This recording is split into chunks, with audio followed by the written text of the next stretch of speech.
Dun! Sa pool! Wala ka lang kawala! Ang husay mo na talaga, Apo. Tinamaan mo sa pagitan ng kanyang mga mata. Nakita niyo po, Lolo? Nasa pool ko po ang aswang. Nagwawala pa po sa galit. Talagang maaasahan ka, Apo. Manang-mana ka talaga sa iyong lolo.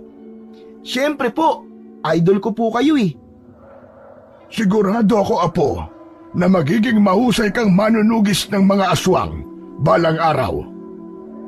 Sa isang malayong probinsya ng Katimugang Luzon, taong 1985, naninirahan sa isang baryo ang pamilya ni Lolo Ramon.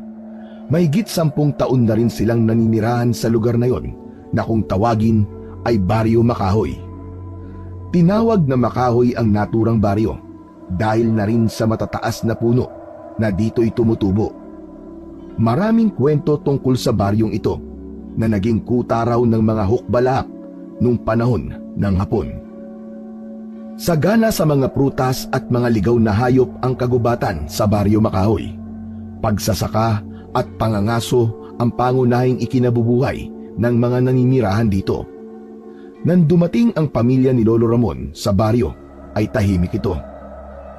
Nakakagala ang mga tao kahit saan man nila naisin. Tanging nag-iingat lang sila sa mga mababangis na hayop na maaaring manakit sa kanila. Subalit ang katahimikang yun ay unti-unting nabago. Napalitan yun ng takot at pangamba dahil isang araw ay napabalitang napasok na mga masasamang loob o mga taong labas ang baryo. Sinasabing nagkuta sa kabundukan ng mga taong kalaban ng gobyerno.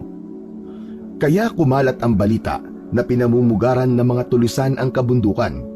Dumalang ang mga tao na umaakyat ng bundok upang manghuli ng mga ligaw na hayop na maaaring gawing karne. Pinagbawalan na rin ng kapitan ang magtungo sa kabundukan ng mga taga-baryo upang walang mapahamak. Nangad ko lamang ay ang inyong kaligtasan, kaya pinagbabawalan ko kayo. Sa isang pagpupulong pangbarangay, ang mga residente ng Baryo Makahoy, ipinauunawa sa kanila ni Kapitan ang dahilan kung bakit mahigpit niyang ipinagbabawal ang magpunta na sa gubat. Kaya lamang may mga kababaryo pa rin silang hindi nakikinig. Matigas ang kanilang mga ulo. Ang sa akin ay paalala lamang. Pero kung hindi niyo ako pakikinggan at tutuloy pa rin kayo sa gubat upang manghuri ng ligaw na hayop, wala na akong magagawa. Kaya lamang wag na wag niyo akong sisisihin kapag may nangyaring masama sa inyo. Kasalukuyang nasa mainit na pagpupulong si Kapitan nang isang lalaki ang humahangos na lumapit sa Kapitan. Maputik at walang pangsapin sa paa. Nakasakbit sa bewang ang isang gulok. Nasa balikat naman ang isang busog at pana. Isa siyang mangangaso at galing sa gubat. Hindi agad makapagsalita ang lalaki nang lumapit sa Kapitan. Oh, bakit? Anong nangyari sa'yo? Anong balita ang dala mo? Isa ka sa matitigas ang ulo na hindi marunong makinig sa aking paalala. Sumigi ka pa rin sa pangangaso sa kabila ng aking pagbabawal. At ngayon narito ka na takot na takot. Ano ba nangyari? Sa pautal-utal na kwento ay sinabi ng mangangaso na patay na ang kanyang kasama dahil pinatay ito ng mga taong labas na nakainkwentro nila. Yan na nga ba sinasabi ko sa inyo? Dapat marunong kayong makinig sa akin.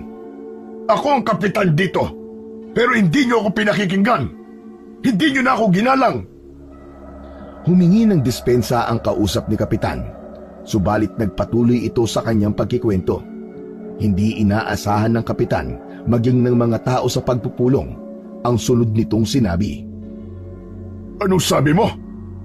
Hindi lang basta mga taong labas ang nakainkwentro nyo. Abay, kung hindi sila basta mga taong labas, ano ang mga yon? Hindi agad sumagot ang kausap ng Kapitan. Tumingin muna ito sa mga taong nasa pagpupulong. Bakit ganyan ka kung makatingin? Tinatanong kita, ano ang mga nakainkwentro nyo kung hindi lang sila basta taong labas? May diin at naroon ang takot. Sinabi ng mangangaso na mga aswang ang kanilang nakainkwentro at pumatay sa kanyang kasama. Mapalad lang siyang nakaligtas dahil mas mabilis siyang tumakbo kumpara sa kanyang kasama. Ikinuwento rin ng lalaki kung paano pinatay ng aswang ang kanyang kasama. Sinakmal ang leeg nito. Gamit ang matutulis na kuko ay nagawang wakwakin ang dibdib para kunin ang lamang loob. Kitang-kita pa nga raw niya kung paano kainin ang lamang loob ng kanyang kaibigan. Nakakakilabot na halos bumaligtad ang kanyang sikmura. Natulala at hindi agad makapagsalita si Kapitan. Maging ang mga taong naroon sa pulong ay hindi makapaniwala sa kanilang narinig. Sinidlan ng takot ang mga ito. May iba na tila nasira pa ang sikmura dahil hindi kinaya kung paano inilarawan ng mga ngaso ang ginawang pagpatay at pagkain ng mga aswang sa lamang loob ng nasabing biktima. Ang kwento tungkol sa taong labas ay napalitan ng higit na takot. Kung mga taong labas pa nga lamang ay kinatatakutan na ng mga taga-Baryo Makahoy, paano pa kaya kung tungkol na sa aswang? Alam nila na hindi yun pangkaraniwan. Hindi madaling kaaway ang mga aswang. Mahirap din itong pagtaguan dahil sa iba't ibang kakayahan nito. Madali nilang mahahanap ang isang tao o kanilang biktima dahil sa kanilang pang-amoy at pakiramdam. Bagamat hindi nakarating sa pulong sa barangay sina Lolo Roman, ang balita naman ay agad na kumalat. Nagmistulang isang hangin na agad na nakarating sa mga residente. Kaya naman agad ding nagbabala ang mga magulang na huwag magpapagala-gala ang kanilang mga anak dahil maaaring makasalubong nila ang mga aswang. Totoo kaya ang kumakalat na balita, Itay? Pwedeng totoo. Pwede rin namang hindi. Bakit naman po? Maaari kasing pakanalang din yun ng mga ngaso para wala nang iba pang magpunta sa gubat at nang sila-sila na lang ang manghuli roon ng mga ligaw na hayop. Ibig sabihin, Itay, nagsisinungaling siya? Maaaring ganun na nga. Alam mo naman ang panahon ngayon, iba na ang ugali ng mga tao. Gagawin ang lahat para makapanlamang at sila lang ang makinabang.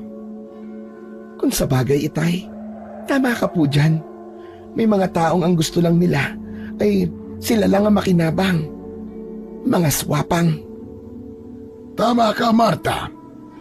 Parang yung mga ibang politiko sa ating gobyerno, ganun na ganun ang pag-uugali. Talagang naisingit mo pa yun, Itay, ha? Totoo naman hindi ba? Ang ibang politiko ay para na rin mga aswang. Nambibiktima, sumisip-sip ng dugo ng mga kawawang mamamayan para sa kanilang pansariling kapakinabangan. Kung sa bagay po, tama naman po kayo, Itay. Yan naman talaga ang katotohanan. Siya nga po pala, Itay. Nasaan na po pala si Baste? Kanina ko pa po siya hindi nakikita. Baka nariyan lamang yon. Alam mo namang mas gusto ng anak mo na laging makipaglaro. Ang bihira, hindi ba siya natatakot? Saan? Aba, Itay naman, hindi ba't kalat na po ang tungkol sa aswang? Tapos kung saan-saan pa rin siya nagpupunta. Narinig ng batang si Baste ang sinabi ng kanyang ina. 12 anyos na si Baste. Maliksi na parang laging puno ng enerhiya ang kanyang katawan. Galing siya sa labas dahil nakipaglaro siya sa kanyang mga kaibigan. Dahil napagod at nagutom, kaya naisipan niyang umuwi. Hindi naman po ako natatakot sa aswang, Inay, eh. Ay nako, kampata ka. Saan ka na naman nagpunta, ha? Saan ka pa galing? Nakipaglaro lang po ako ng tagu-taguan sa mga kaibigan ko. Tagu-taguan? Paano kung sa paglalaro nyo ng tagu-taguan aswang ang makita nyo? Inay naman, sabi ko nga po sa inyo, hindi po ako natatakot sa aswang. Aswang lang sila. Si Baste ako. At tapang at tao. Nako. At talagang nagyayabang ka pa, ha? Inay, yun po ang tinuro sa akin ni Lolo Roman. Hindi ako dapat matakot sa kahit na kanino. Kahit pa sa mga aswang. Narinig mo ba ang anak mo, Marta? Itay naman, kung ano-ano pong tinuturo niyo sa anak ko. Kaya ganyan siya magsalita eh. Kung ano-ano na lang ang sinasabi. Ayoko lang na maging duwag siya. Ang gusto ko ay maging matapang siya. Di ba tama lang na maging buo ang loob ni Baste? Opo, Itay. Nariyan na po tayo. Pero sana'y hindi dahil sa gusto niyong... Hindi na itinuloy ni Marta ang sasabihin. Napatingin siya sa kanyang ama. Itay, alam mo na ang ibig kong sabihin. Huwag mo na sanang isasali pa ang anak ko. Tama na ang isang mahal ko sa buhay ang nawala. Huwag nang maulit yon sa anak ko. Hindi na umimik pa si Lolo Roman. Saglit na nawalan ng kibo. Alam niya ang tinutukoy ng kanyang anak. Madalas yun din ang dahilan ng pagtatalo nilang mag-ama, lalo na't may kinalaman kay Baste. Ang balita tungkol sa mga aswang na naninirahan sa kagubatan ay lalo pang napagtibay na totoo dahil ng sumunod na araw ay isang nakakahindik na balita ang nakarating sa kapitan. Ano ka mo? Patay na si Apo Lucas! Yun ang sumalubong na balita sa kapitan ng araw na yon dahil may ilang tanod na agad yung ipinaalam sa kanya.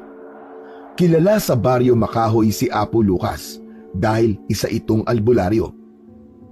Siya ang naging doktor sa baryo, lalo na't malayo ang kanilang lugar sa ospital.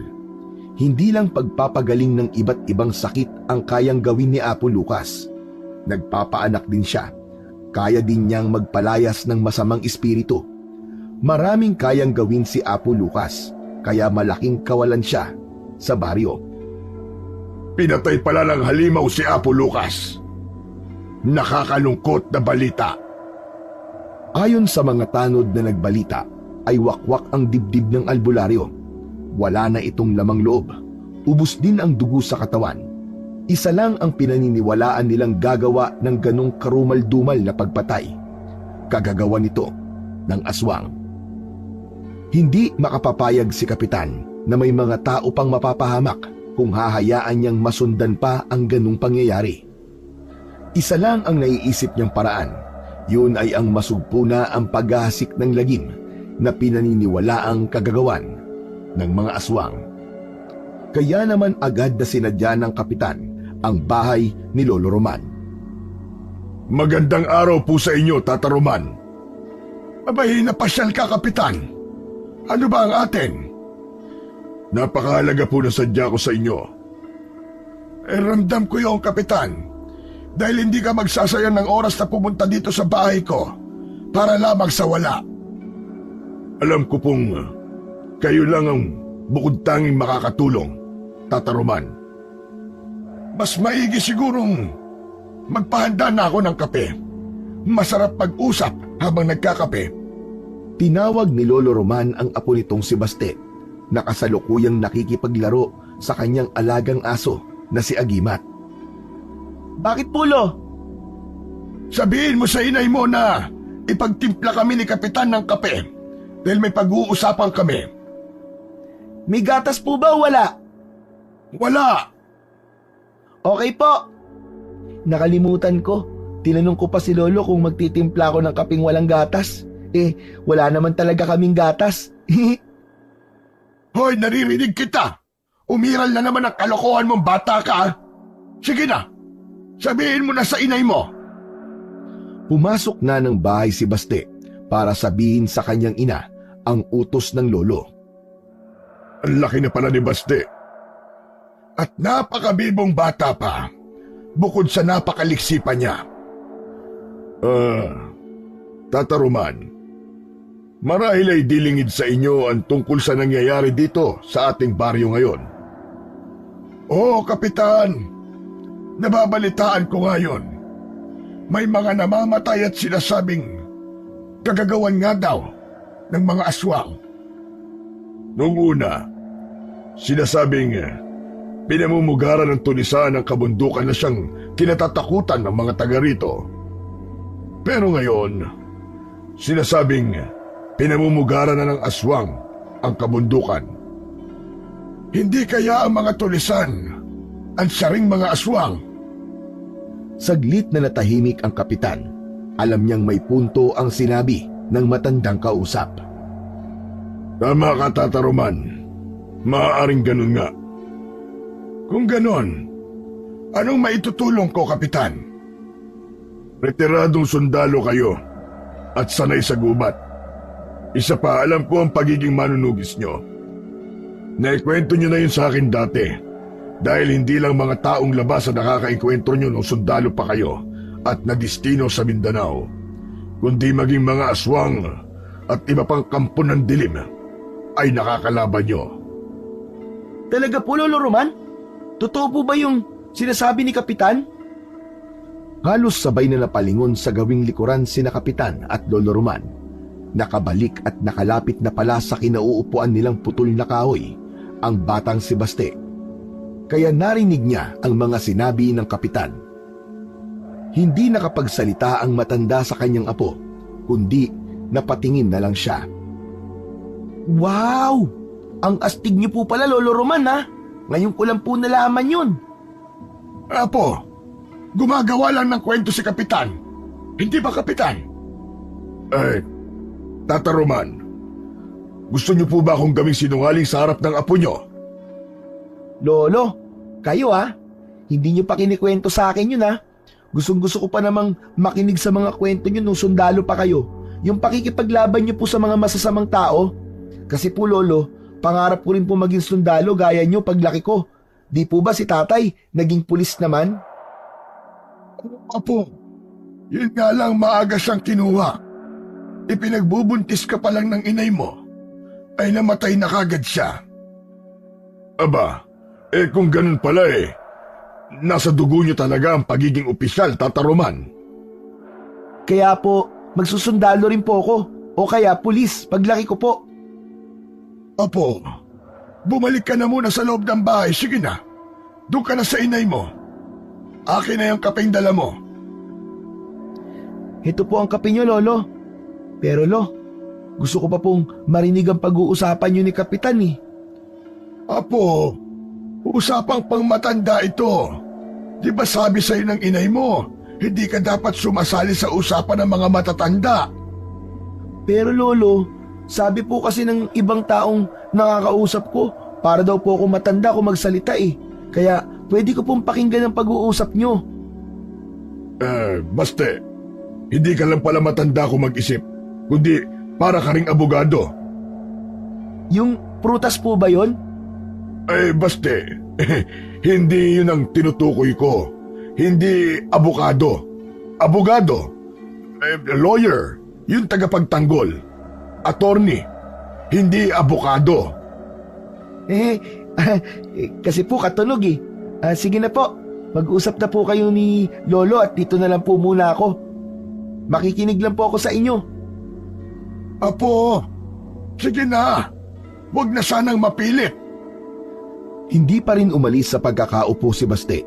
Sumalampak na kasi siya sa isang malapad at putol na kahoy para makinig sa pag-uusap. Kaya lang, tinawag siya ng kanyang ina. Pinapasok siya sa loob ng bahay. Sige na, Baste. Tinatawag ka na ng inay mo. Ay, ano ba yan? Si inay talaga oh. Wala sa timing. Sige na, Baste. Baka may ipag-uutos sa'yo ang inay mo. Sige po, Kapitan. Lo, papasok na po ako sa bahay. Baka magalit pa po si inay. Kapitan, sabihin niyo na lang po sa akin kung ano po ang pinag-usapan niyo ni Lolo ah. Kasi po, hindi po magkikwento sa akin yan eh. Lumakad na ang bata papasok ng bahay. Natatawa na nailing na lang si Lolo Roman sa sinabi ng apo. Kung ganun pala wala siyang alam sa nakaraan niyo, Tata Roman. Ayaw ng anak ko na ipaalam yung kay Baste dahil nag-iingat siya. Kaya lang minsan hindi natin maitatago na matagal ang ganoong bagay. Lalo na't ang gusto ng bata ay tularan kayo, pati na rin ang kanyang tatay. Hanggat magagawa ko iniiwasan ko magbanggit ng tungkol sa pagiging antingero at manunugis ng aswang.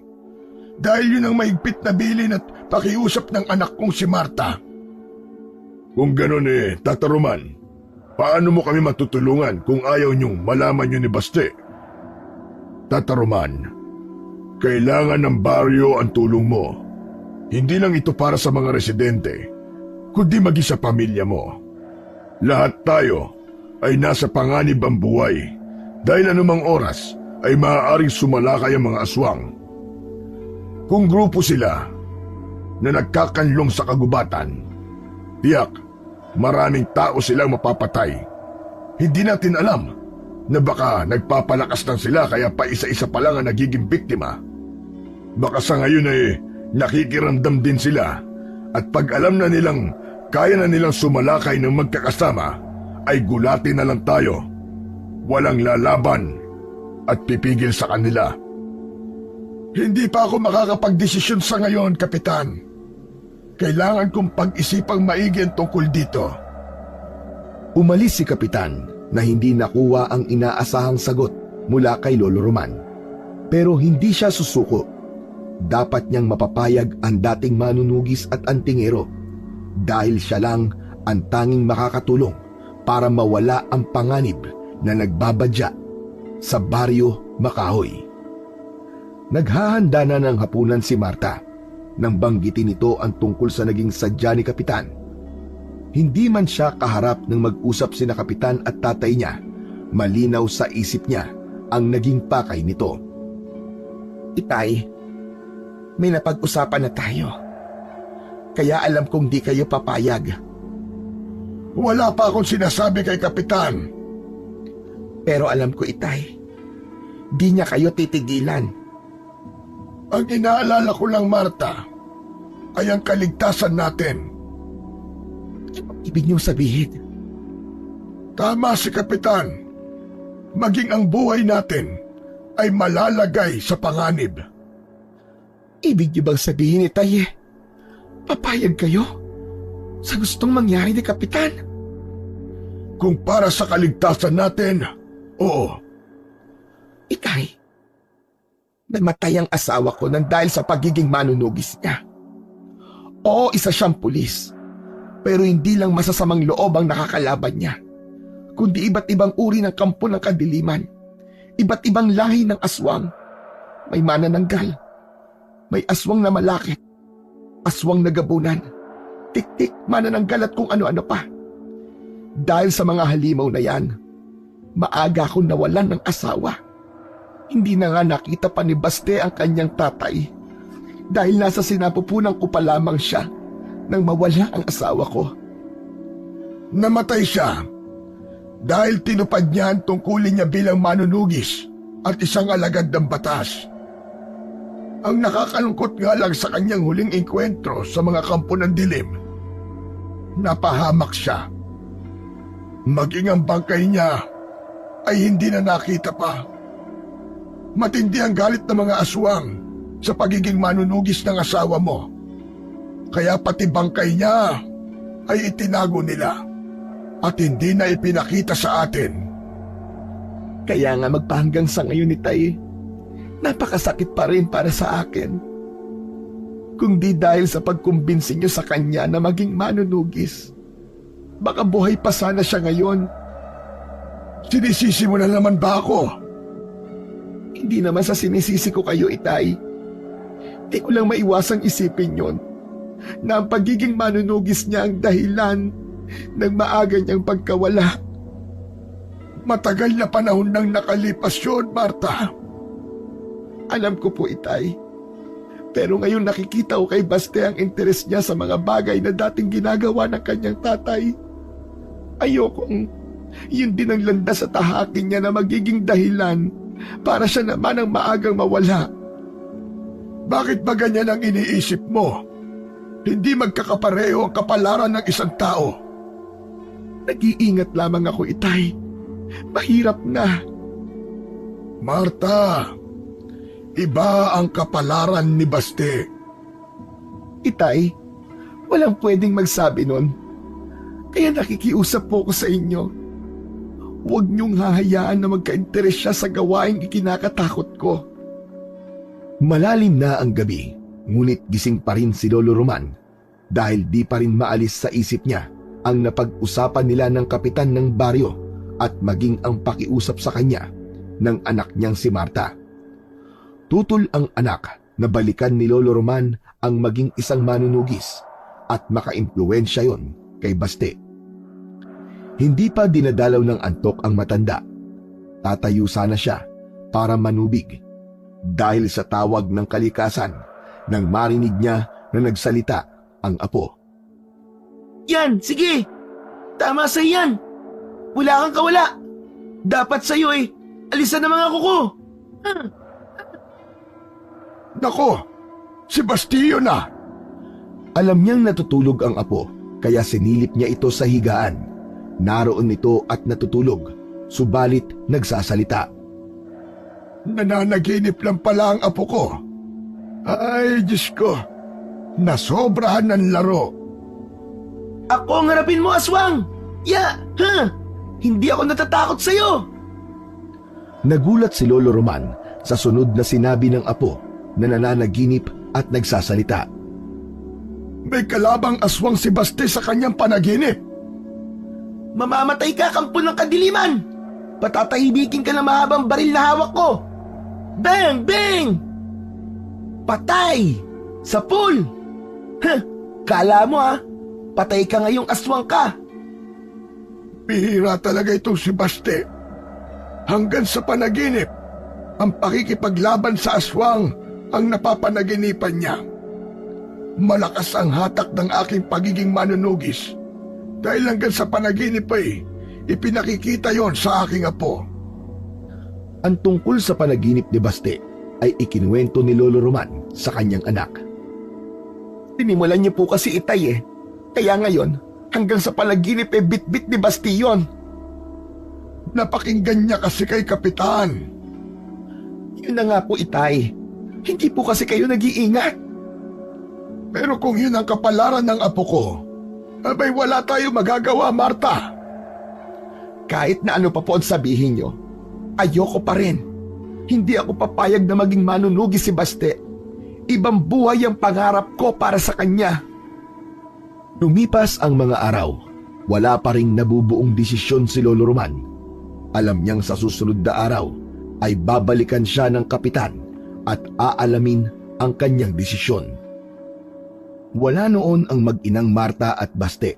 Nag-deliver si Marta ng puto at sinukmani na ipinaluto sa kanya. Sa kabilang baryo pa ang pupuntahan nila. Mag-aalas 6 na ng hapon ay nasa daan pa rin ang mag-ina mula sa pagdideliver ng kakanin. Dadaan sila sa taniman ng saging papauwi. Nang dumaan sila sa lugar na yon, nang patungo pa lang sila sa pagdideliver, walang mga puno ng saging ang nakaharang sa kanilang dinadaanan. Subalit nang pauwi na sila, nagtataka si Marta kung bakit may mga katawan ng saging na nakahambalang sa dinaraanan nila. Sandali lang. Bakit may mga katawan ng saging na nakaharang dito? Oo nga po, inay, no? Kanina wala pa naman po mga yan, Nagtataka si Marta at kasabay ng kanyang pagtataka ay nagtaasan ang kanyang mga balahibo. May kakaiba siyang pakiramdam na hindi niya maintindihan. Teka, bakit po, inay? Okay lang po ba kayo? Oo, Baste. Okay lang ako. Bakit po panay ang haplos nyo sa braso nyo? Tumatayo kasi ang balahibo ko, anak. Natatakot po ba kayo, inay? Saan po kayo natatakot? Mga puno lang naman po ng saging ang mga ito. Tinadyakan pa ni Baste ang isang puno ng saging na nakaharang sa kanilang daraanan. Pagkatadyak ng bata, may narinig na igik na wari bang nasaktan. Ala, ano yun, anak? Parang may nasaktan. Oo nga po, inay. Narinig nyo rin? Puno lang naman po ng saging ang sinipa ko. Pero parang may narinig po ko. Saglit na natahimik at napaisip si Marta. Inihanda niya ang kanyang sarili dahil iba ang kanyang nararamdaman. Saka biglang hinaltak ang anak. Anak, halika na. Bilisan natin, dali! Hinilan ni Marta ang anak sa braso at nagmamadali upang makalayo sila sa sagingan na kanilang kinaroroonan. Halika na, anak, bilisan na natin! Inay, huwag niyo po akong kaladkarin, aray! Basta bilisan mo, anak! Bilisan mo, kailangan na nating makalayo dito! Inay, baka po matanggal ang braso ko sa paghila nyo! Huwag ka na maraming reklamo, anak. Tara na! Basta bilisan mo na lang! Bakit po ba yun? Para kayong takot na takot Kailangan na nating makalayo dito, anak. Kaya, sabayan mo na lang ako sa pagtakbo ko. Bilis! Si Inay naman talaga, oh. Hindi ko po kayo maintindihan, eh. Anak naman, sumunod ka na lang sa akin. At huwag kang lilingon kahit na anong marinig mo. Bakit po? Ay nako, huwag ka na maraming tanong, anak. Bilisan na natin. Patuloy sa pagtakbo ang mag-ina. Nagmamadali sila habang hatak-hatak ni Marta ang braso ng kanyang anak. May naramdaman ang bata habang sila'y tumatakbo. Inay, may sumusunod po yata sa atin. Basta anak, huwag kang lilingon. Tuloy ka lang sa pagtakbo mo. Inay, parang malapit na po sila. Tuloy lang sa pagtakbo, anak. Dalian mo. Huwag kang lilingon. Ano po ba yung sumusunod sa atin? Huwag ka na maraming tanong, anak. Bilisan mo pa. Malapit na tayo sa bahay natin. Ligtas na tayo doon. Parang hayop pong sumusunod sa atin, Inay. Umaatungal pa po. Anak, huwag kang lilingon. Bilisan mo lang ang pagtakbo. Subalit dahil sa labis na pagmamadali, ay nasalabid ang paa ni Baste sa isang nakalitaw na sanga ng puno. Aray! Ang paa ko! Bumagsak si Baste, hawak ang nasaktang kaliwang paa. Tumayo ka na riyan, Baste! Dalian mo! Bago pa nakatayo si Baste, ay napalingon siya, kaya kitang-kita niya ang 3 aswang na nakasunod sa kanila. Tumakbo ang mga ito at nasa anyo ng baboy ramo. Sila ang mga puno ng saging na nakaharang sa dinadaanan nila kanina. Sila ang uri ng aswang na may kakayahang magpalit ng anyo mula sa pagiging tao ay nagagawang maging hayop o isang kakaibang bagay. Paraan ito ng aswang upang makapanglinlang. Inay! Sinusundan po tayo ng halimaw! Mga aswang, sila mga puno ng saging kanina. Naging hayop sila. Inay, na pong gagawin natin? Hinahabol po tayo. Aabutan na po nila tayo. Umaapoy po ang kanilang mga mata. Tumutulo po ang mga laway. Tisilain nila tayo, anak. Inay, ano pong gagawin natin? Malapit na po sila sa atin, Inay. Naalala ni Marta, may sakbit nga pala siyang gulok sa bewang. Lagi niyang daladala yon kapag umaalis siya ng bahay at matatagalan siya bago bumalik. Ito ang proteksyon nila laban sa mga kampon ng kadiliman. Kung bahala sa kanila, anak. Hindi sila sasantoy ng dala kong gulok. Matalas ito. Kakahasa ko pa lang. Ano po? Lalabanan niyo po sila? Oo, anak. Dahil hindi nila tayo titigilan. Sabik sila sa dugo at laman ng tao. Lalo na ng bata. Lokong aswang nena. Kursunada pa pala ako. Tumabi ka, Baste. Ako ang haharap sa kanila. Huminto sa pagtakbo ang 3 aswang nang ganap na makalapit kina Marta. Umaatungal ang mga aswang. Inihanda ni Marta ang kanyang armas. Ang gulok na bagong hasa na pinunasan ang talim ng langis na binabaran ng bawang. Sige, hayop ka. Lumapit ka rito. Lumapit kayo sa akin. Ako ang harapin nyo. Nakatitig kay Marta ang mga aswang. Hindi agad makalapit, kundi umaatungal lamang. Inay, mag-iingat po kayo. Sabay-sabay na nakatitig ang 3 aswang kay Baste. Natatakam na sila sa dugo at laman ng inosenteng bata. Hindi nyo mapapakialaman ang anak ko, mga hayop kayo. Dadaan muna kayo sa ibabaw ng aking bangkay. Ang papangit yung mga aswang kayo. Umalis kayo rito. Lagot kayo sa nanay ko. Hindi natatakot ang mga aswang sa armas na dala ni Marta dahil higit na nangingibabaw sa kanila ang masarap na putahe na maaari nilang matikman. Kaya naman agad na sumalakay kay Baste ang isa sa mga aswang. Subalit bago pa tuluyang makalapit ito, ay iwinasiwas ni Marta ang hawak niyang gulok. Tinamaan ang katawan ng aswang na nasa anyo ng baboy ramo. umatungal ito ng masugatan. Nag-alinlangan ito at biglang napaurong. Sa pag-urong ng isa ay pumalit naman ang ikalawa at agad ding sumalakay. Buong tapang na muling iwinasiwas ni Marta ang hawak niyang gulok. Naputol ang isang tenga ng baboy ramo at tinamaan din ang leeg nito. Tumulo ang masaganang dugo ng aswang. Umatungal din ito habang tumutulo ang malagkit na laway. At dahil napunasan ng langis na binabara ng bawang ang gamit na gulok ni Marta, kaya matindi ang naging epekto ng sugat na nilikha nito. Umuusok at tila nagnaknak ang sugat ng dalawang aswang. Dahil hindi nagtagumpay ang dalawang kampon ng kadiliman, kaya sumugod ang ikatlo. Hindi pa rin nagpaawat si Marta. Sinalubong niya ang ikatlong aswang. Dahil siya ang sinalakay nito, ay buong lakas na itinusok ni Marta ang hawak na gulok sa tiyan ng baboy ramo. Bumaon ng malalim ang gulok. Malaki ang nilikhang sugat. Lumuwa ang lamang loob ng aswang na nasa anyong baboy ramo ng mga sandaling yon. Umaatungal sa sakit. Hindi alam kung ano ang gagawin. Astig! Ang galing niyo po, inay! Natalo niyo po ang mga aswang! Wakwak po ang tiyan! Walang nagawa ang mga kampon ng kadiliman. Hindi makatayo. Tila kumukulo at umuusok ang sugat sa katawan. Tara na, anak, lumayo na tayo rito at baka may dumating pang mga kalahi nila. Ang galing niyo po talaga, inay. Paano niyo po nagawa yun? Halika na, huwag ka na marami pang tanong. Ang mahalaga ay ligtas na tayo. Nagmamadali nang umalis ang mag-ina upang umuwi na. Samantala, ang mga sugatang aswang na iniwan ay unti-unting umusok ang katawan hanggang sa tila natunaw ito at naging itim na usok at ganap na naglaho. Sa pag-uwi sa bahay ay agad na ibinida ni Baste sa kanyang lolo Ramon ang nangyari sa kanilang mag-ina.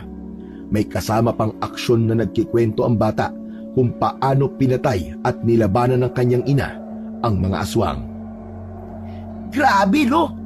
Kung nakita niyo lang po, ang galing po talaga ni nanay. Para po siyang action star. Ang tapang niya po. Alam ko yun. Talagang matapang ang inay mo, apo. Mahal na po talaga sa inyo, lolo. Abay, syempre. Oo naman. Kanino pa nga ba magmamana yun kundi akin lamang? Lo, gusto ko rin pong matuto gaya ni inay. Para po, may pagtanggol ko rin po ang sarili ko kapag may mga aswang po ako nakaharap. Nasa kusina si Marta habang nagkwekwentuhan ang maglolo, kaya narinig niya ang sinabi ng anak niya. Dahil sa pangyayaring yon, ay muling kinausap ni Lolo Roman ang anak niyang si Marta. Kaya nangyari ang ganon, Marta, na may nakainkwentro kayo na aswang, ay upang makapagdesisyon ka ng tama. Pero itay, Kailangan na ng anak mo ang matuto at maging biyasa. itay, takot pa rin po ako. Mas nakakatakot kung wala siyang alam, Marta. Kapag mahina siya at di niya kayang ipagtanggol ang kanyang sarili, lalong mapapahamak si Baste. Hindi kumibo si Marta sa sinabi ng kanyang ama dahil tama siya na kailangan ni Baste na matuto ng pakikipaglaban. Hindi sa lahat ng pagkakataon ay nakabantay tayo sa kanya para ipagtanggol siya, Marta. Kaya wag mo nang pigilan ang gusto ng anak mo. Para din ito sa kaligtasan niya. Dahil hindi rin natin alam kung hanggang kailan niya tayo makakasama. Alam ni Marta na may punto ang kanyang itay. Kahit mabigat sa loob niya, ay payag na siyang matuto si Baste ng pakikipaglaban sa mga aswang. Nang sumunod na pagbisita ni Kapitan sa bahay nila Lolo Roman, ay may nabuo ng desisyon ang matanda. Pumapayag na siyang maging pinuno ng mga manunugis. May salamat, Lolo Roman. Malaking tulong sa Baryo Makahoy ang pagpayag ninyo. Mahirap din sa loob ko na makitang may mga namamatay at napapahamak dahil sa pambibiktima ng mga aswang gayong meron naman akong magagawa. Bukas na bukas po, Tata Roman, ay papaalam ko sa mga kababaryo natin kung sino sa kanila ang nais na matuto at magsanay sa pagharap sa mga kampon ng kadiliman. Sabihin mo agad ako kapag nakabuo na kayo ng grupo. Maaasahan niyo po, Tata Roman. Tiyakin niyo lang na buo ang loob ng mga taong yon. Opo, Tata Roman. Dahil kapag nagsimula na ang pagsasanay, ay mahirap kung saka sila uurong. Agad na ipinaalam ni Kapitan sa mga taga-Baryo Makahoy ang tungkol sa pagbuo ng grupo na magiging manunugis na tuturuan ni Lolo Roman. Ilang araw din ang anunsyo, kaya lang paglipas ng ilang araw ay wala pa rin nagpepresenta sa kapitan. Lumong-lumo ito na tila walang sino man ang nais na makatulong sa problema sa Baryo Makahoy. Lahat sila ay apektado ng magiging pagsalakay ng mga aswang, kaya lang walang matapang at may lakas ng loob para humarap kahit sinabi na sa mga kalalakihan na dadaan ng mga ito sa pagsasanay sa pangunguna ni Lolo Roman na isang retiradong sundalo. Ginawa ko na ang lahat ng paliwanag, Tata Roman. Pero wala pa rin nagpresenta ni isa sa kanila.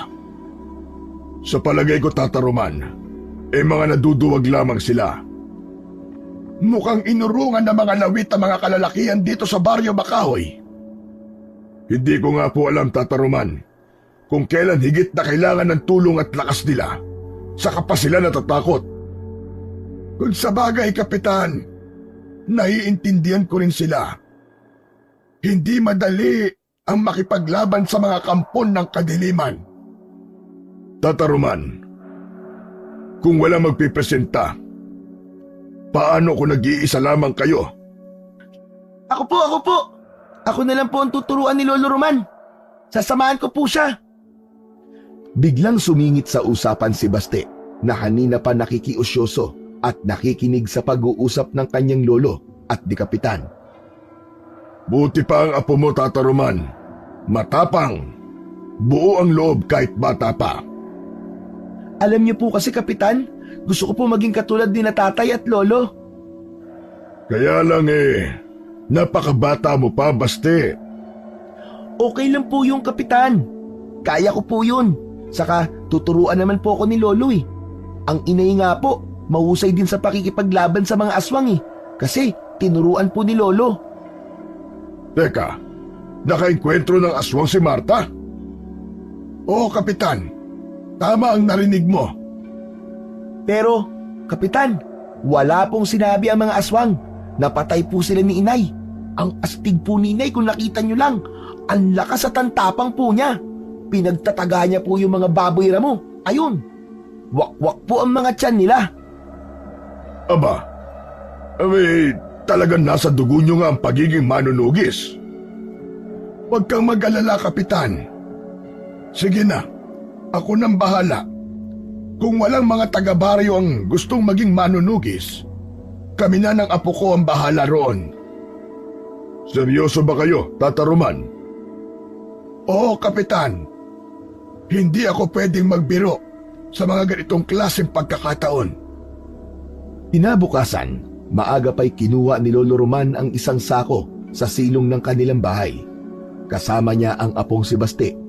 Binuksan ang sako at tumambad ang mga armas na matagal nang itinago ng matanda. Ano po yan, Lo? Mga armas na magagamit natin laban sa mga aswang. Uy! Astig! Meron po pala kayo niyan, Lo, ah! Oo, Apo. At matagal na itong nakatago. Pero ngayon, magagamit na uli. Lo, pag-aaralan ko po ang paggamit ng mga yan. Oo, Apo. Ituturo ko sa iyo ang lahat. Yes! Ang astig nun! Ikaw ang makakasama ko para harapin ang mga aswang. Ayos! Yun po ang gusto ko, Lolo. Isa-isang inilabas ng maglolo ang mga armas sa loob ng sako. Kailangang ikondisyon ang mga ito at linisin. Nagtulong na ang maglolo para matapos yung kagad upang masimulan na rin ang gagawin nilang pagsasanay. Walang oras na sinayang si Lolo Roman Agad na inumpisahan ang pag-iensayo nila ni Baste.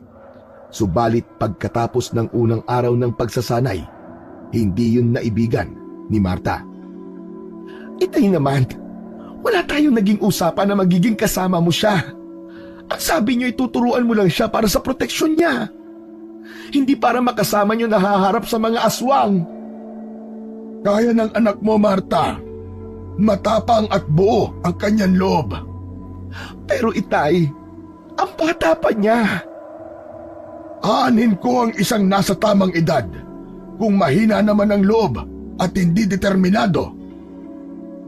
Natatakot po ako para sa anak ko, itay. Hindi ko siya pababayaan. Isa pa, may mga iniingatan akong agimat. Ang pagiging antingero ko ang tutulong at magbibigay ng proteksyon sa amin ng aking apo. Sana nga'y tama ang gagawin niyong ito, itay. Dahil hindi ko kakayanin kapag may nangyaring masama sa anak ko. Ayoko mawalan ulit ng isang mahal sa buhay. Lalo na ang kaisa-isa kong anak. Marta, hindi ko isusugal ang buhay ng aking apo. Mahal na mahal ko siya. At bago pa may mangyaring masama sa kanya, ako na muna. Araw-araw ang naging pagsasanay ng maglolo. Nagsimula sa ehersisyo na madali sa simula hanggang sa naging komplikado. Kahit nahihirapan ay walang reklamo si Baste. Pilit na kinakaya ang pinagagawa ng kanyang lolo. Kaya ganun na lang ang paghanga ng matanda sa kanyang apo. Dahil wala nang magawa pa si Marta, kaya ang tanging ipinakita na lang niya ay ang pagsuporta. Ipinaghahanda niya ng pagkain ang maglolo. Isa-isa na ring itinuro ni Lolo Roman kay Baste ang paghawak ng mga armas. Mula sa paggamit ng baril na disabog, iba't ibang uri ng kutsilyo at matatalas na bagay, maging ang tamang paggamit at pagwasiwas ng latigo at buntut pagi. Madaling natutunan yun ni Baste. Sadyang may angking kakaiba at katangian ng bata para agad na matutuhan ang paggamit ng mga sandata. Mula nang nakainkwentro ni na Marta ang aswang, saglit na nanahimik ang baryo. Marahil natakot ang mga ito sa pagkamatay ng kanilang mga kasama. Kaya lang hindi doon natatapos ang pag-aasik nila ng lagim. Mahilig manurpresa ang mga aswang. Sumasalakay sila sa panahong hindi nakahanda ang mga tao. Subalit iba na ngayon dahil nakapaghanda na sila Lolo Roman at Baste. Sila ang nakatalaga para humarap sa pagsalakay ng mga aswang. Handang-handa na ang maglolong manunugis. Agad na kumalat sa baryo ang tungkol sa maglolo. Sila ang magtatanggol sa taga-baryo. Tuwang-tuwa ang mga ito dahil alam nila na may poprotekta na sa kanila sa kuko ng dilim. Samantala, sa kabundukan ng Baryo Makahoy, naroon ang grupo ng sinasabi nilang mga taong labas. Gaya ng bali-balita, hindi lang sila mga taong labas, kundi mga kampon din sila ng dilim. Mga rebelde, subalit nagtataglay ng kakaibang katauhan ng mga aswang na handang maghatid ng kilabot at kamatayan sa mga taga-baryo. Ang mga ligaw na hayop ay dumalang na sa kabundukan dahil ito ang kanilang naging pagkain. Subalit nauumay na sila sa lasa ng karne ng hayop sa gubat. Iba kasi ang lasa ng sariwang dugo at laman ng tao. Isang espesyal na putahe yun para sa mga aswang. Nauuhaw na rin sila sa sariwang dugo ng tao. Hindi nila kakayanin ang gutom at uhaw na yon dahil iba ang lakas na dinudulot sa aswang ng sariwang lamang loob ng tao at mas malinamnam din ito. Nagtipon-tipon ang mga nilalang na yon sa kabundukan. Naghahanda sila sa isang pagsalakay. Dapat nang maibsan ang gutom at uhaw na kanilang nararamdaman. Hindi na sila makapaghintay pa, kaya nag-aabang na lang sila sa pagkagat ng dilim upang gawin ang kanilang pagsalakay. Sa ibaba ng kabundukan, sa Baryo Makahoy, ay kausap ni Lolo Roman ang kapitan. Sigurado po kayo, Tata Roman?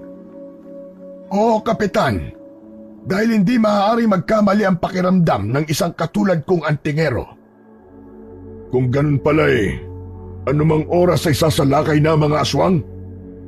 Oo, Kapitan, tama ka. Yun ang ibinabadya ng simoy ng hangin na galing sa kabundukan.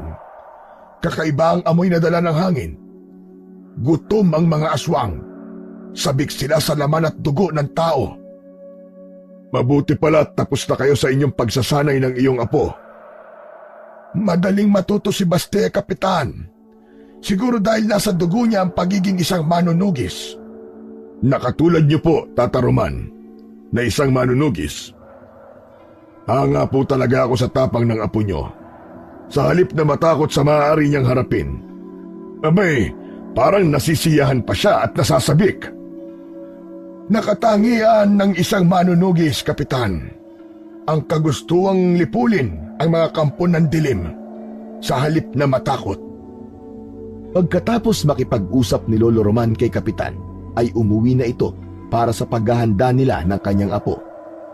Dahil dumating na ang sandali para sa kanilang misyon. Para ipakita na rin sa mga tao kung ano ang kakayahan ng maglolong manunugis. Alam na rin ni Marta na anumang sandali ay mapapasabak na sa isang laban ang kanyang anak. At dahil inihanda na rin niya ang kanyang sarili sa magiging gampanin ng anak, kahit naroon ang kaba, ay suporta ang ipinakita niya kay Baste. Anak, isipin mo lagi ang mga itinuro sa iyo ng lolo mo. Siyempre naman po, Inay.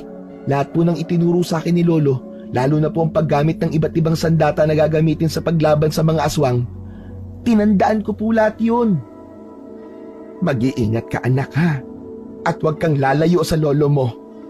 Opo, Inay. Nag-uusap ang mag-ina nang lumapit si Lolo Roman dala ang isang tsaleko para sa kanyang apo. Samantalang suot naman niya ang isang uri ng jacket na yari sa balat ng hayop. May taglay na pangontra ang jacket laban sa mga aswang. Apo, isuot mo ang tsaleko na ito. Gawa ito sa balat ng hayop na ibinabad sa katas ng bawang. Matagal na itong nakatago at ngayon lang uli magagamit. Hindi ka basta lalapitan ng aswang kapag naaamoy niya ang bawang. Masakit sa kanilang ilong ang amoy ng bawang. Hindi nila kayang matagalan. Uy! Ang astig po pala ng tsalekong to, Lolo. Lo, yung jacket po na suot nyo, ang gara din po, Lolo. Bagay na bagay po sa inyo. Napa ito sa aking mga ninuno. At darating ang araw na ikaw na ang magsusuot nito. Uy! Ayos!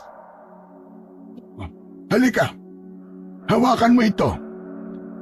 Isang tirador na ang bala ay isang uri ng bato na kapag tumama sa katawan ng aswang ay mag-aapoy siya at sasabog. Alam mo kung paano yan gamitin? Siyempre naman, Lo. Tirador lang to eh. Pero Lo, ang gara nito ah. Gustong gusto ko na po itong gamitin. Nababagay ang tirador sa isang bata. Dalhin mo na rin itong latigo. Magagamit mo rin ito. Lilikha ng sugat at matinding sakit ang hatid nito kapag lumapat sa katawan ng aswang. Ang sa akin naman ay ang baril na disabog at itong buntot ng pagi. Grabe, Lo. Para po tayong sasabak sa gera. Gera laban sa mga aswang. Time na po. Kailangan magbantay na tayo dahil anumang sandali ay maaari na silang sumalakay. Itay, Baste, mag-iingat po kayo. Si Basti po, kayo na po ang bahala sa kanya. Huwag niyo pong pababayaan ang aking anak, Itay. Inay, yakang-yaka ko po ang mga aswang na yun. Chicken feet lang sila sa akin. Saka, di po ako takot sa kanila, no? Huwag kang mag-alala, anak. Walang masamang mangyayari sa aking apo. Tuluyan ng kinain ng dilim ang Baryo Makahoy. Lumaganap na ang katahimikan. Ang mga tao'y nasa loob na ng kani-kanilang bahay bilang pag-iingat dahil nabalaan sila ni Kapitan tungkol sa pagsalakay ng mga aswang. Nagkulay dugo ang buwan Wari alam nito ang mga magaganap. Nakahanda na ang maglolong manunugis sa lugar na posibleng maging daan ng mga aswang mula sa kabundukan patungong kabahayan sa Baryo Makahoy. Ang tahimik na gabi ay napalitan ng kakaibang uri ng ingay. Ingay na may bahid ng kilabot. Pumapagaspas na ang pakpak ng lagim. Patungo na sa baryo ang grupo ng dalawang uri ng aswang. Merong lumilipad at meron namang nasa anyong nakakatakot na hayop gubat. Sila ang aswang na malakat at aswang asbo. Ang aswang malakat ay may nakakatakot na muka, matatalim na ngipin at nakakalipad, samantalang ang aswang asbo ay nakakapagpalit ng kanyang anyo sa pagiging iba't ibang hayop. Narinig ng maglolo ang kakaibang ingay na yon. Parating na at papasok na sa Baryo Makahoy ang mga aswang mula sa kabundukan. Ayan na sila, Apo. Humanda ka na. Kanina pa po ako handa, Lolo Roman. Magtalikuran tayo, Apo. Opo, Lolo. Uubusin po natin ang mga aswang na yan. Lumakas ang ingay. Papalapit ng papalapit sa kanila ang lumilipad at tumatakbong mga aswang. Kitang-kita na maglolo ang grupo ng mga ito. Merong sa itaas at meron din naman sa ibaba. Nagniningas sa kadiliman ang mga mata nito. Iniumang na ng maglolo ang mga armas na hawak. Unang pinaputok ni Lolo Roman ang hawak na baril de sabog. Tinamaan ang isang aswang na lumilipad at pumagsak ito sa lupa. Sapul! Kala mo ha? At isa ka pa! Muling pinaputukan ang mga aswang. Sapul ang isa, subalit nabuwag ang paglipad ng grupo. Nagkanya-kanya sila ng lipad upang umiwas at lituhin si Lolo Roman. Samantalang si Basti naman ay kanina pa inaasinta ng kanyang tirador ang aswang na nasa anyong hayop. Buong gigil at lakas na hinatak ang hawak na tirador sa kabinitiwan ang batong bala nito. Loko! O disapul ka ngayon sa ulo! Inamaan sa ulo ang aswang na sumugod papalapit sa kanya. Kala mo wala kang kawala sa tirador ko, aswang!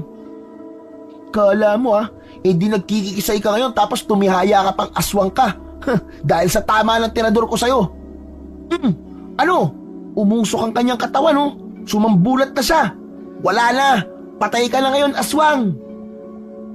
Dahil sa nangyari, nabuwag din ang grupo ng aswang asbo na nasa anyo na ligaw na hayop.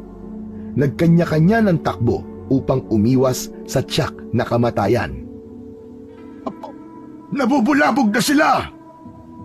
Lalong nakakalito kung sino ang uunahin natin, Lolo Roman. Iba-iba ang kanilang direksyon.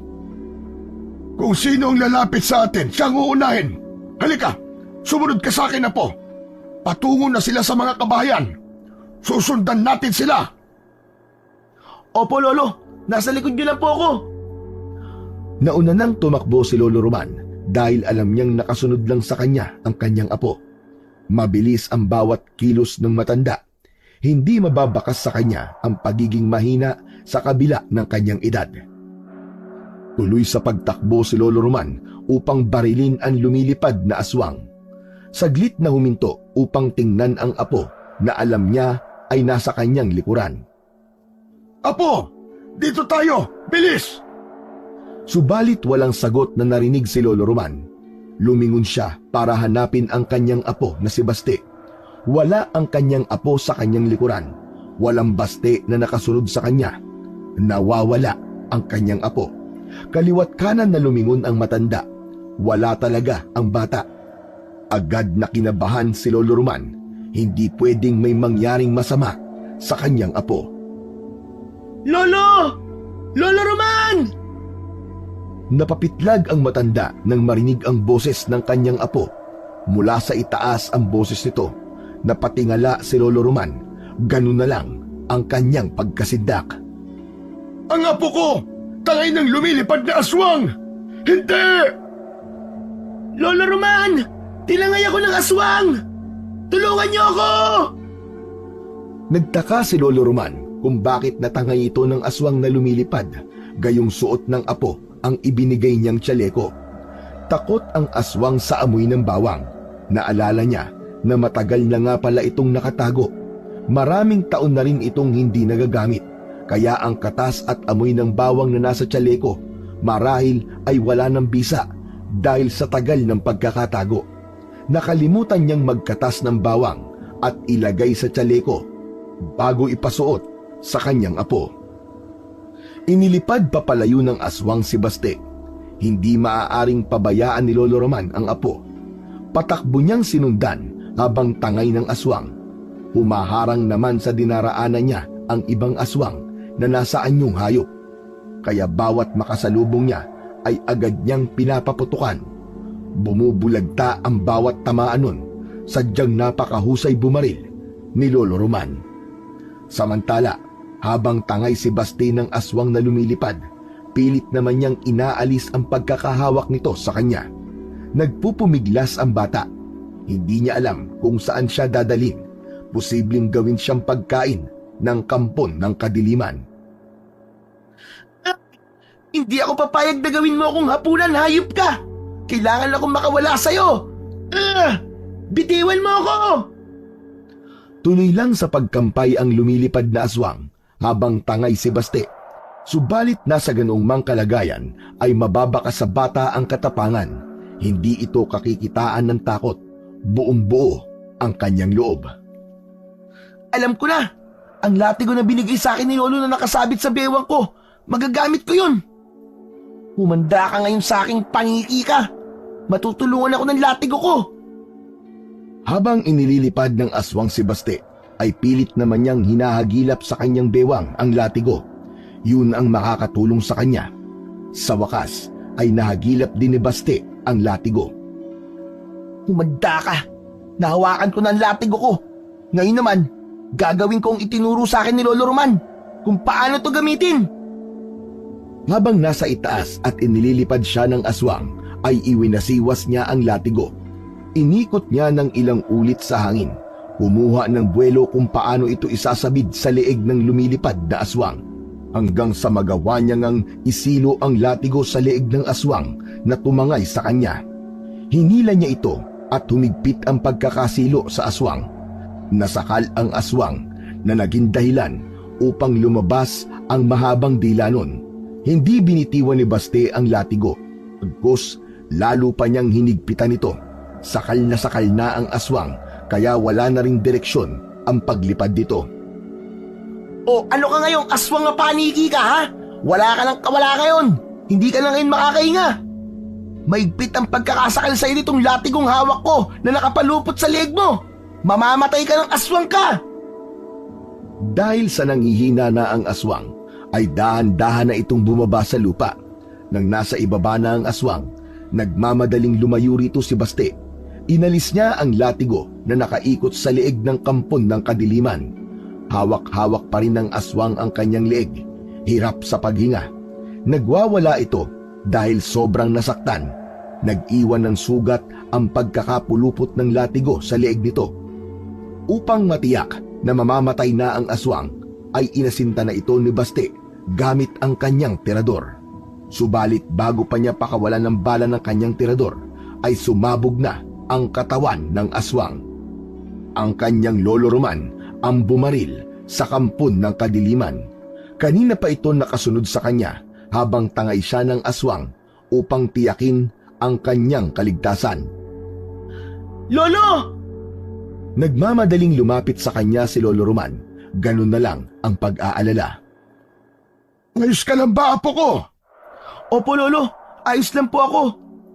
Hindi ka ba sinaktan ng aswang na yon? Hindi ka ba niya kinagat? Hindi po, Lo. Okay lang po ako. Huwag po kayong mag-alala sa akin. Ligtas po ako, Lo. Saka, ayaw po akong kagatin ng aswang. Nabahuan po yata sa akin. Hindi po kasi ako naligo eh. Puro ka talaga kalokohan. Nagbibiro lang po ako, Lo. Pagkakataon na sana ng aswang, nasaktan at sipsipin ang dugo ni Baste ng tangay nito. Subalit hindi ginalaw si Baste. Naging palaisipan yon sa matanda. Siguro, nagkataon lang na di niya magawang kagating ka. Dahil sa mga armas na dala mo. Hindi pa po tapos ang laban, Lo. Dahil may mga buhay pa pong aswang. Oo, tama ka. Ang iba'y lumayo na. Takot sila. Hindi nila tayo kaya, Lo. Hindi nila tayo matatalo. Jack, paghahandaan nila tayo, Baste. Lalo na ngayon na alam na nila na may manunugis na haharap sa kanila. Eh di maganda sila. Pero lalo natin silang paghahandaan. Di ba, Lo? Tama ka, Apo. Paghahandaan natin sila ng mas masigabo. Samantala, doon sa kabundukan ay nagsibalikan ang mga natitirang aswang, umaatungal at nagngingit-ngit sa galit. Isa-isa na silang bumalik sa tunay na anyo, mga taong labas na nagkukuta sa kabundukan. Sila ang pangkat ng aswang na galing pa sa malayong lugar sa Kabisayaan, humahanap ng pagkukutaan upang magparami. Kaya lang ay maling lugar ang kanilang napuntahan. Sa lugar na sa halip na dumami ay lalo pa silang nalalagasan. Tinipon ng pinakapinuno ng aswang ang kanyang mga kasama. Alam nilang nagkamali sila sa ginawang pagsalakay dahil nakapaghanda ang Baryo Makahoy. Hindi biro ang mga nalagas sa kanila. Malaking kabawasan yon para sa kanilang pagpaparami ng kanilang lahi. Maipapasa sana nila ang pagiging aswang sa kanilang magiging biktima. Kaya lang bigo sila dahil may mga namatay silang kasamaan. Dahil yon sa maglolong manunugis. Kaya sa kanilang pagpupulong ay mas dapat nilang paghandaan ang susunod na pagsalakay. Hindi sila makapapayag na mauulit ang kanilang kabiguan. Hindi ang isang matanda at isang batang manunugis ang tatalo sa kanilang hukbo. Sampal yon sa kanilang mga aswang. Makikita sa mata ng pinuno ng aswang ang pagkadismaya sa mga nangyari. Hindi sila nagtungo sa nasabing lugar para lang mabigo. May matinding dahilan kung bakit nakarating sila sa Baryo Makahoy. Hindi para maggasik ng lagim, kundi may misyon na dapat gawin. Hindi papayag ang pinuno ng aswang na mabigo sila. Hindi sila magpapahadlang sa maglolong manunugis. Pagkatapos ng ginawang pagpupulong ay nagkanya-kanya na ng lakad ang mga rebelde. Bumalik sila sa anyo ng pagiging aswang. May mahigpit na ipinag-utos ang kanilang pinuno. Hindi sila papayag na muli biguin pa ito. Magbubukang liwayway na, napagod ang maglolo sa naging engkwentro sa mga aswang. Tila naging napakahaba para sa kanilang dalawa ng gabing yon. Naglalakad sina Lolo Roman at Baste papauwi sa kanilang bahay. Anong masasabi mo sa naging karanasan mo bilang batang manunugis, Apo? Grabe, Lo. Ang saya-saya po talaga. Yan talaga ang sasabihin mo. Opo, Lo. Samantalang muntik ka na mapahamak, hindi ba? Tinangay ka ng paniking aswang. Pero, Lo, nagawa ko pa rin po siyang talunin. Ang galing po ng latigo na ipinagamit niyo sa akin, Lo. Marami ng aswang ang napatay niyan. At dadagdagan pa po natin, Lo. At ako po ang papatay sa kanila. Gamit po tong latigo niyo. Gawin mo yan, Apo, sa susunod nating laban. Opo, Lo. Pinapangako ko po. Aray! Ang sakit! O bakit? Ano nangyari sa'yo at napahawa ka pa sa tiyan mo? Kumukulo po kasi ang tiyan ko, Lo. Nagugutom na po ako. Ako rin. Pero tiyak na may inihandang pagkain ng inay mo. Tiyak po yun, Lo. Ay, ito na pala. Nandito na po tayo sa harap ng bahay natin.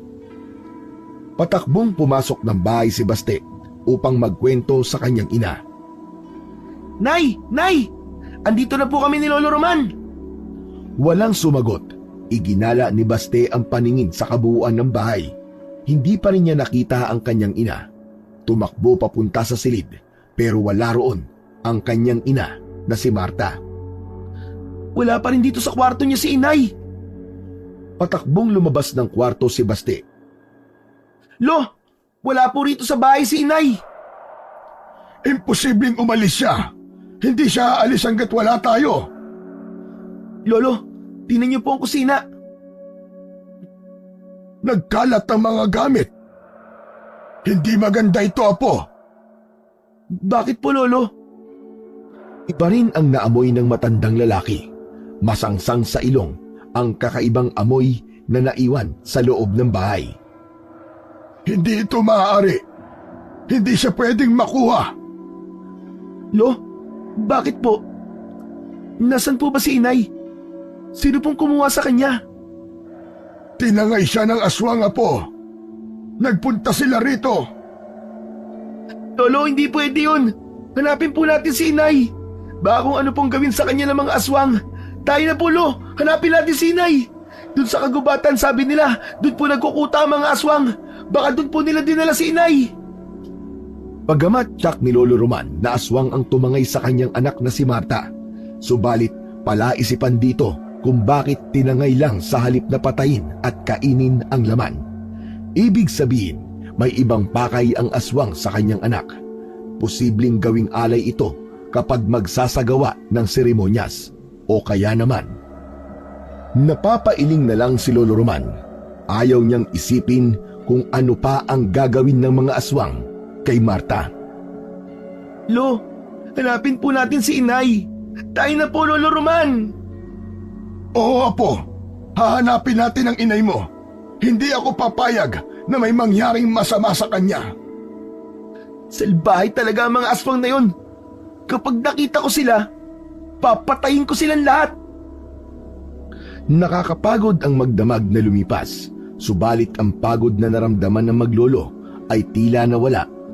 Bagkus, nagkaroon sila ng bagong lakas. Dahil kailangan nila yon para sa paghahanap kay Marta, tinungo na maglolo ang kagubatan. Doon namumugad ang mga aswang, kaya hahanapin nila roon si Marta. Subalit bago nagtungo sa gitna ng kagubatan ang maglolo, ay tiniyak ni Lolo Roman na dala niya ang kanyang agimat. Hindi biro ang lugar na pupuntahan nila. Mas malakas, mas mapanganib ang mga aswang sa kanilang teritoryo o sa puok na kanilang pinamumugaran. Nakarating ang maglolo sa pusod ng gubat. Huminto sandali ang dalawa. Isang maliit na bote ang inilabas ni Lolo Roman. Kinuha ang kamay ng apo at itinihaya. Binuksan ang maliit na bote na may lamang langis. Nilagyan ng langis ang palad ni Baste. Para saan po itong langis, Lolo? Ipahid mo yan sa buong katawan mo upang hindi tayo maamoy ng aswang. Hindi maaamoy ng aswang na may ibang tao dito sa gubat. Opo, Lo. Ipapahid ko po itong langis sa katawan ko. Sa lugar na kung saan dinala ng mga aswang ang tinangay nilang si Marta, ay nakatali ang kamay nito at paa. Walang malay na nasa isang tila altar na may nakapalibot na mga iba't ibang uri ng bulaklak. May dalawang aswang na nasa anyong kambing ang nagbabantay sa walang malay na si Marta. Samantala, walang sagabal namang narating ng maglolong manunugis ang kuta ng mga aswang. Agad nilang nakita ang kanilang hinahanap. Lo, ayun po si inay. Nakaiga siya. Dito nga nila dinala. Hindi nga tayo nagkamali. Lo, iligtas na po natin si inay. Baka patayin na nila ang nanay ko. Gusto ko na po silang tiradurin. Huwag mo na, Apo. Huwag mo na. Pero Lo, baka po gawin na po nilang pagkain si inay eh. Hindi tayo maaaring magpadalos-dalos sa ating gagawin, Apo. Mahirap mabulabog ang mga aswang. Lalo na't narito tayo sa kanilang kuta. Titingnan na lang po ba natin si inay? Apo, alam ko ang nararamdaman mo. Dahil mahal na mahal mo ang iyong inay. Pero sabi ko nga sa'yo, hindi tayo maaaring magpadalos-dalos dahil baka lalong mapahamak ang iyong inay. Samantala, unti-unti nang bumalik ang malay ni Marta. Nagulat nang makita ang kinaroroonan niya. Agad itong nagpumiglas dahil sa takot na nararamdaman. Mga hayop kayo! Bakit niyo ako dinala rito? Kalagan niyo ako, mga halimaw! Pakawalan niyo ako, mga aswang! Pakawalan niyo ako! Sa kabila ng pagwawala ni Marta, ay tila walang nakakarinig sa kanya. Hindi pinapansin ng mga aswang na naroon ang pagwawala niya. Ano bang gagawin niyo sa akin? Pakawalan niyo ako! Isang aswang na tila kanilang pinuno ang lumabas at nakakakilabot ang anyo nito. Hulubot ang balat sa muka na pinaghalong anyo ng baboy ramo at aso. Matutulis ang mga pangil at mahaba ang mga kuko. Ang buhok ay mahaba na parang nalalagas. Matalim at mapula ang mga mata. Siya ang pinuno ng mga kampon ng dilim. Gising ka na pala. Paumanhin kung pilit kitang ipinakuha sa aking mga alagad. Ayop ka! Ikaw pala na pangit ka, may pakana nito! Bakit mo ako ipinadukot aswang ka? Ano ba ang kailangan mo sa akin? Kumalma ka lang. Wala akong masamang balak sa'yo. Kundi lang ako nakatali dito. Makikita mo ang hinahanap mo. Akala mo yata natatakot ako sa'yo, hayop ka. Matapang na babae. Hindi ka pa rin nagbabago. Ikaw pa rin ang babaeng kilala ko. Anong sinabi mo? Kilala mo ako? Oo, kilalang kilala. Ikaw si Marta. Hayop ka! Sino ka bang halimaw ka? Hindi mo ba ako nakikilala?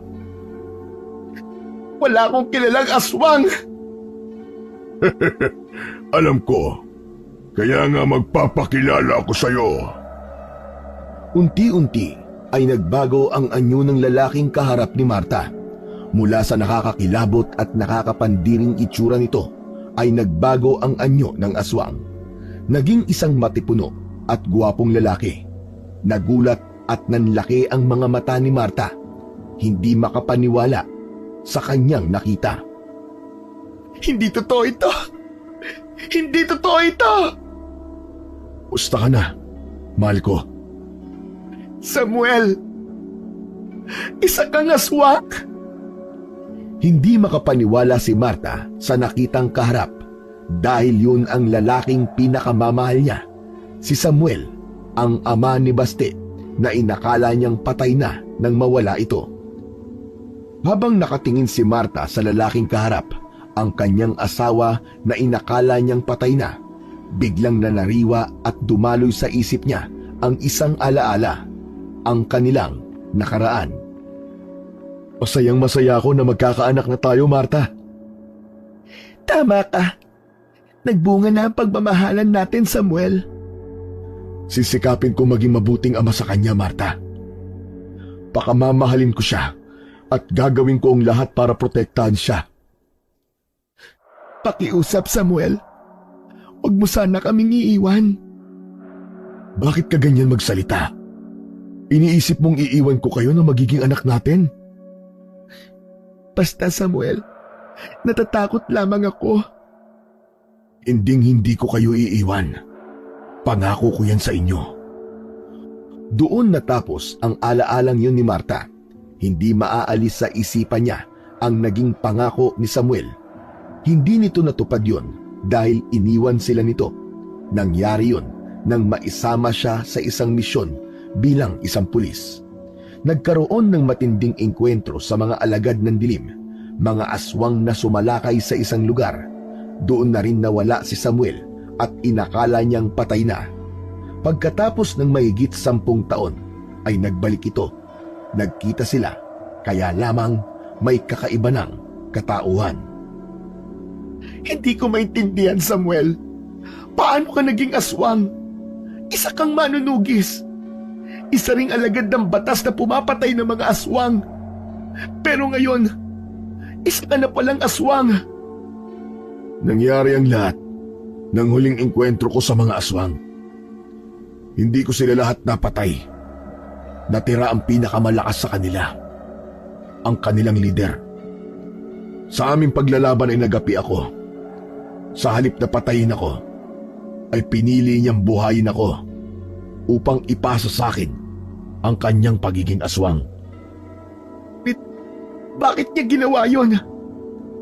Dahil nakita niya daw sa akin ang kakayahan upang maging mahusay na pinuno. Tinanggap mo? Wala akong nagawa. Bihag nila ako. At sila ang masusunod. Mas malakas sila kumpara sa anting-anting na taglay ko. Kaya hindi na ako nakabalik sa inyo. Kaya lumayo na ako at namuhay kasama nila. Pinili mo yon?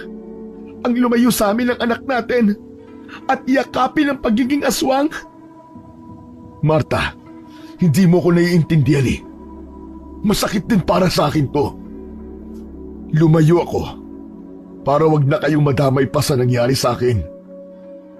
Ngunit ngayon bakit nagbalik ka? Para saan? Dahil mahalaga kayo at ipinangako ko sa sarili ko na gagawin ko ang lahat upang makasama ko uli kayo ng aking anak. Kahibangan yan, Samuel. Isang malaking kahibangan. Totoo ang sinasabi ko, Marta. Matagal ko na natanggap na wala ka na. At kung nagbalik ka pero ibang nilalang ka na, hindi ko na kayang tanggapin ka, Samuel. Mahal ko kayo ng anak natin. Kaya ka ba nagbalik? Oo. At upang kunin kayong dalawa. Kayo ng aking anak. Dahil ang nais ko'y makasama kayo. Maging buo ang ating pamilya muli. Imposible yon. Hindi na tayo maaaring maging buo. Dahil isa ka ng kampo ng kadiliman, Samuel. Kaya nga magsasama-sama tayong tatlo sa kadiliman. Kung saan ako naroon. Baliw ka na, Samuel. Baliw ka na. Dito tayo nababagay. Dito tayo nababagay, Marta. Gagawin mo rin kaming aswang ng anak mo, ganun ba? Oo. Yun lamang ang tanging paraan upang mabuo ang ating pamilya. Ang maging katulad ko kayo ng ating anak. Hangal ka, Samuel. Hangal ka. Dito sa dilim, ang ating bagong mundo.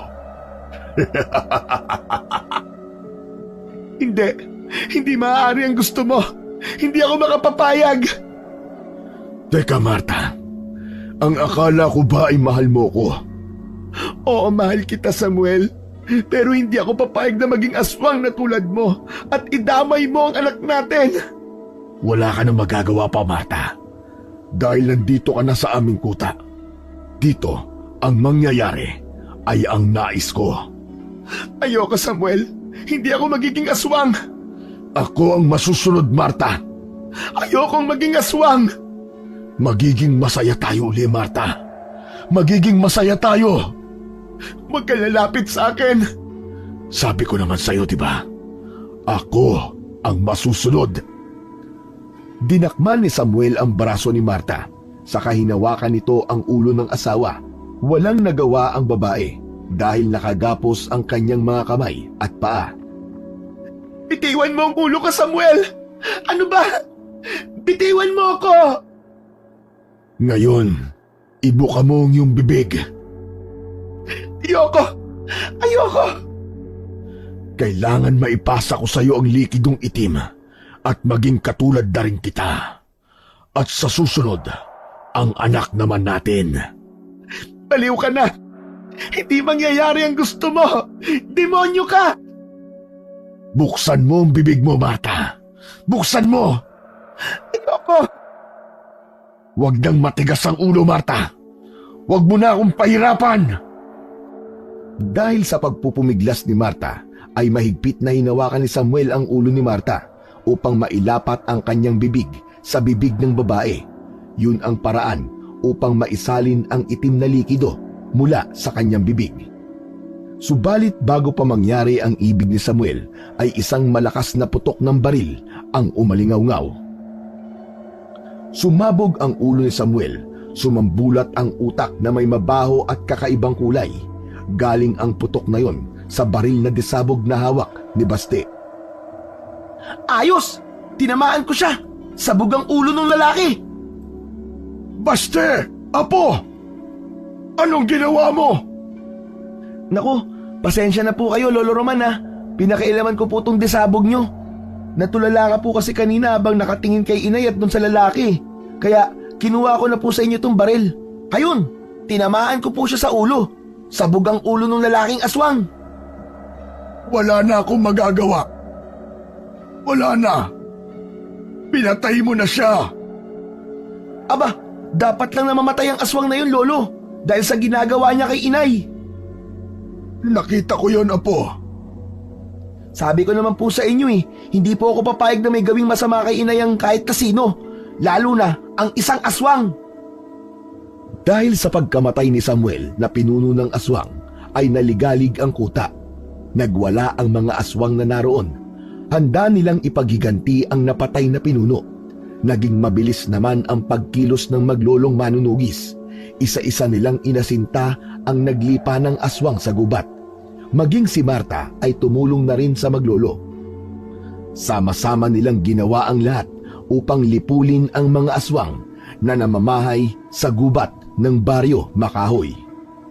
Sanggang dikit ang maglolo na inuupakan ang aswang na makikita. Maliksi ang bawat kilos, mabilis ang galaw, meron sa itaas at meron sa ibaba na mga aswang na dapat patayin. Hoy, hoy, hoy! Ikaw! Halika ritong diablong buang ka! Saan ka pupunta, ha? Hetong sayo! Uubusin natin sila, Apo! Opo, Lolo! Ako naman! Wala tayong ititira, Lolo! Lipunin natin ang mga kampo ng kadiliman! Nagtagumpay ang maglolo sa kanilang misyon na iligtas si Marta. Nakakapagod ang engkwentrong yon. Ngunit ang mahalaga, hindi nagtagumpay ang pinuno ng aswang sa ibig nitong mangyari. Bagay na walang kaalam-alam si Baste kung sino nga ang lalaking aswang na kanyang nakita at ibig bumiktima sa kanyang ina. Anak, kumusta ka na? Ayos lang po, inay. Salamat sa pagliligtas niyo sa akin, ha? Buti na nga lang po, nabaril ko po agad yung aswang kanina Kasi may plano po siyang masama sa inyo. Ikaw ang bumaril sa kanya? Opo, inay. Sa pool nga Tinamaan ko po siya sa noo. Ayun, sabog ang ulo niya. Nakita ko, anak. At napakahusay mo. Totoo ang sinabi ng iyong lolo Roman. Teka, inay. Parang malungkot kayo Hindi po ba kayo natutuwa sa ginawa ko? Hindi agad nakasagot si Marta sa tanong ng kanyang anak. Paano nga ba niya sasabihin na ang aswang na pinatay niya at pinasabog ang ulo ay ang kanyang ama? Nay, napatay ko po ang aswang. Nailigtas ko po kayo. Masaya ako, anak, at nailigtas mo ko. Pero bakit nga po malungkot kayo? Lalo na po nang mapatay ko yung aswang na kausap nyo. Naawa po ba kayo sa kanya? Hindi, anak, hindi. Aswang po yun, inay. Hindi po dapat yung kaawaan. Tama ka, anak. Hindi sila dapat kaawaan. Saka, napakasama po nila. Pumapatay sila. Kumakain ng laman loob ng tao. Kaya ang dapat sa kanila, mamatay. Oo, anak. Tama ka. Tama lang yun sa kanila. Ang mamatay. Ang lipulin. Walang ibang nasabi si Marta sa anak na kausap dahil ano nga ba ang kailangan pa niyang sabihin? Dapat pa ba niyang ipaalam sa kanyang anak ang natuklasan na katotohanan? Nakauwi na sila mula sa pakikipaglaban sa mga aswang. Nalipol na nila ang aswang na namumugad sa baryo Makahoy. Subalit ang puso ni Marta ay nanatiling malungkot. Sa kanyang pag-iisa ay lumapit ang amang si Lolo Roman. Hindi ko akalain na buhay pa pala siya at makikita natin muli, itay. Pero hindi na siya ang Samuel na asawa mo, Marta. Opo, itay. Alam ko naman po yun. Alipin na siya ng dilim. Kampon na siya ni Satanas. Ang ikinalulungkot ko lamang ay si Basti pala kanyang anak ang pumatay sa kanya. Iniligtas ka lamang ng iyong anak, Marta. Alam ko naman po yun. Nagtataka ang anak mo. Bakit ka nalulungkot? Hindi na lang sana sila nagkita pa. Ipapaalam mo ba sa anak mo ang totoo tungkol sa aswang na yon? Hindi na po, Itay. Kung ano po ang pinaniniwalaan ni Baste tungkol sa tatay niya, yun ang dapat manatili. Ayoko pong dungisan pa ang mabuting pagkakakilala niya sa kanyang ama. Dahil yun ang aking ikinuwento sa kanya. Tama ka, anak. Hindi na kailangan malaman pa ni Baste ang totoo. Isa pa wala na si Samuel. Mabuting ama. Mahusay na pulis at manunugis. Yun ang dapat manatili sa isipan ni Baste. At hindi ang katotohanan na isa tong aswang na naghasik ng lagim at pumapatay. May nakaraang bumabalik na wala ng puwang sa kasulukuyan, lalo na kung ang magiging hatid nito ay para lamang sa kapahamakan. Tunay na may mga pangyayari at lihim na mas mainam na itago na lamang, lalo na kung ito ang higit na makabubuti at hindi na magdudulot pa ng alalahanin. Hayaang manatili ang magagandang alaala. Ito dapat ang maiwan at mamalagi na ang hatid ay inspirasyon sa isipan at paningin ng iba.